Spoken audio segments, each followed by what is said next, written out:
I'm sometimes asked on social media to sort of try to contrast the left-wing philosophy with the conservative philosophy.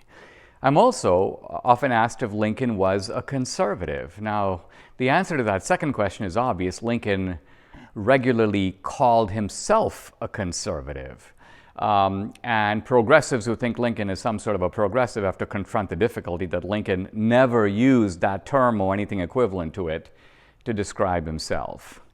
But I think we can answer the question of whether Lincoln is a conservative and also contrast the liberal and conservative philosophies in comparing Lincoln for a moment to Obama. I recognize this is like comparing a giant to a midget, but nevertheless, it's an instructive comparison.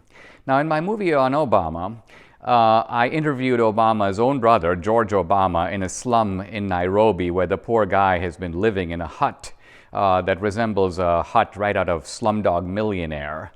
And I asked George Obama, what has Obama, the rich Obama, the celebrity Obama, done to help you? And his answer, in a word, was nothing. D'Souza interviews Obama's half-brother, George, whom the president has met only twice, years ago. You are his brother. Has he been your keeper? Go ask him. He's got other issues to deal with. So here's Obama traipsing around the country at the time talking about, we are our brother's keeper.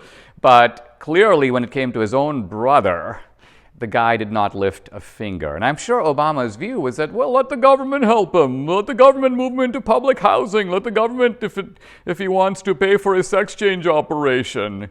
But the bottom line of it is Obama doesn't care about his brother, and his brother knew that, and his brother said that. Now, Lincoln, about a decade before his presidency, was approached by his half-brother, who asked Lincoln for a loan for $80. And Lincoln's reply is very instructive. I'm going to read a couple of lines from it. First of all, he goes, "Your request for $80 I do not think it best to comply with now." In other words, no. But why? Here's Lincoln to his brother. "You are not lazy, and still you are an idler. I doubt whether since I saw you, you have done a good whole day's work in any one day." And then Lincoln says something interesting. "You do not very much dislike to work, and still you do not work much, merely because it doesn't seem to you that you could get much for it." So Lincoln's point, by the way, very similar to a lot of young people today. Why should I work? I'm not going to get paid very much. This was Lincoln's brother. And Lincoln's solution is really simple. Listen, buddy, you get to work. You go out, take a job for a few dollars a day. You make $20. And once you make $20, you tell me, and I will give you an additional 20. In other words, what Lincoln is doing is he's trying to bring out the best in his brother, to encourage him to be more productive. Well, that's the conservative philosophy in a nutshell.